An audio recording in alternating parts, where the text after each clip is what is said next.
بسم الله الرحمن الرحيم. اهلا وسهلا بيكم. بنكمل سلسله الحلقات عن خشونه الركبه. اهم سؤال بيجي لنا كل يوم من العيانين بتوعنا. اتكلمنا المره اللي فاتت عن اعراض الخشونه وعن اسباب الخشونه، وقلنا في اسباب اوليه واسباب ثانويه، زي الجينات الوراثيه، زي السمنه، زي الاستعمال الخاطئ للركبه والحاجات دي. النهارده بقى عاوزين نتكلم السؤال الاشهر: ازاي بقى نشخص الخشونه يا دكتور؟ اول حاجه تشخيص الخشونه يا جماعه، ده مهم جدا، مهمه الطبيب مهمه جدا في الموضوع ده. اولا اسباب الام الركبه مش لازم يكون خشونه الركبه، يعني ممكن يجي لنا عيان عنده خشونه وعنده الام في الجزء الداخلي بتاع الركبه، ده بنسميه الوتر الداخلي للركبه، يبقى عنده التهاب في الوتر الداخلي، وده يبقى سبب الالم، مش خشونه الركبه هي سبب الالم. او عنده حاجه اسمها بيرسا، التهاب في بيرسا موجوده هنا كده برضه في تحت الركبه، بتبقى هي الالام والسبب. او الوتر الخارجي بتاع الركبه، او ان في عنده كيس زلالي في الركبه. ايا كان، في اسباب كتيره جدا لالام الركبه غير خشونه الركبه.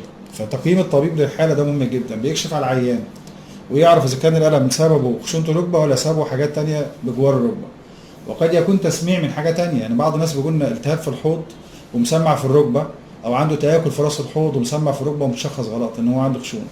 بعض الناس عندهم التهاب في العمود الفقري وعامل عرق النسا وبرضه متشخص ان الركبه فيها مشكله والركبه اصلا ما فيهاش مشكله خالص. يبقى واحد، تقييم الطبيب هو كشف كلينيكي. اثنين، بيعمل اشعاعات زي الاشعه العاديه، والاشعه العاديه اهم حاجه في الموضوع ده، بيشوف اشعه عاديه والعيان هو واقف مش هو نايم، عشان يشوف درجه الخشونه قد ايه، درجه اولى او ثانيه او ثالثه او رابعه. كل درجه ليها سيستم علاج، ليها برنامج علاج. عشان كده معرفه التشخيص ده اهم حاجه في الدنيا كلها. ازاي اعرف الدرجه بتاعه الخشونه درجه اولى ولا ثانيه ولا ثالثه ولا رابعه؟ ده مهم جدا مع الطبيب. ازاي الالم جاي من انهي مصدر في الركبه بالظبط؟ ده مهم جدا.